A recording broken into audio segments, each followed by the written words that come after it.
Oke, assalamualaikum warahmatullahi wabarakatuh. Halo semuanya, kembali lagi bersama saya Jafar Gentera Putra di channel Pemula IT pastinya. Dan di video kali ini kita akan memasuki segmen, ya kita masuk ngobrol IT aja. Di video spontan kali ini sebenarnya saya baru pulang dari kampus dan ya di sebelah kalian jangan fokus ke yang ini dulu. Yang ini nanti belum saya review ya, nanti ada video khususnya. Tapi di video kali ini kita akan membahas yang ini dulu ya. Mungkin teman-teman udah tahu sebelumnya ngikutin channel Pemula IT bahwa Vega Card ini adalah AMD Radeon RX 580 4GB dari Power Color yang dia itu artefak. Dan ya teman-teman kalau misal belum nonton videonya bisa cek dulu video part 1 dan part 2 tentang pembahasan artefak pada RX 580 ini. Nah di video yang spontan kali ini saya ingin sedikit ngasih mungkin langsung ke benchmark aja gitu ya.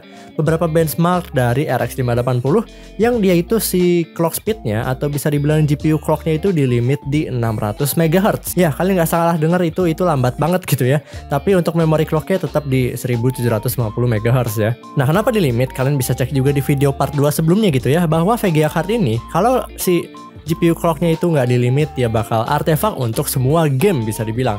Tapi saat saya turunkan ya si GPU clocknya, saya undervolt dan juga underclock gitu ya, jadi sekitar 600 MHz, artefak pada semua game itu bisa dibilang nggak terjadi gitu. Jadi bisa dibilang ya artefaknya sembuh kalau dia di underclock. Dengan catatan itu game doang, dan sampai sekarang walaupun di undervolt ke 600 MHz gitu ya, dia masih nggak bisa dipakai buat editing video. Sayangnya itu ya, karena setiap hardware accelerationnya jalan atau encodernya itu jalan, dia langsung artefak gitu. Jadi dia sama sekali nggak bisa dipakai video editing kecuali video editingnya pakai CPU doang. Jadi intinya Vega-nya nggak bisa buat editing gitu ya.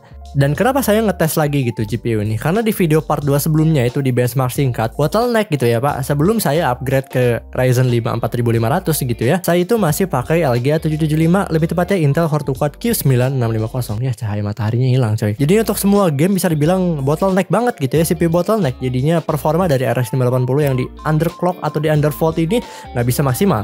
Walaupun sebenarnya ternyata walaupun di undervolt ke 600 MHz, RX 580 4GB ini masih bisa main game di rata kanan 768p untuk beberapa game gitu ya. Dan langsung saja kita masuk ke benchmark yang pertama, cuman 3D Mark gitu ya, dan yang kedua langsung ke game. Oke, langsung saja tanpa basa-basi, let's go, kita masuk benchmarknya.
Oke, itu tadi beberapa benchmark dari RX 580 dari power color 4GB yang artefak, dan saya underclock dan undervolt ke 600 MHz. Dengan settingan undervolt underclock kali ini, saya bisa pakai RX 580 ini untuk kebutuhan game dan tidak pernah mengalami artefak, kecuali kalau hardware encodingnya tuh jalan gitu ya. Jadinya kalau misal encoder atau hardware accelerationnya jalan untuk video ataupun untuk streaming atau mungkin untuk recording video, dia bakal langsung artefak gitu. Saya nggak tahu kenapa bisa kayak gitu.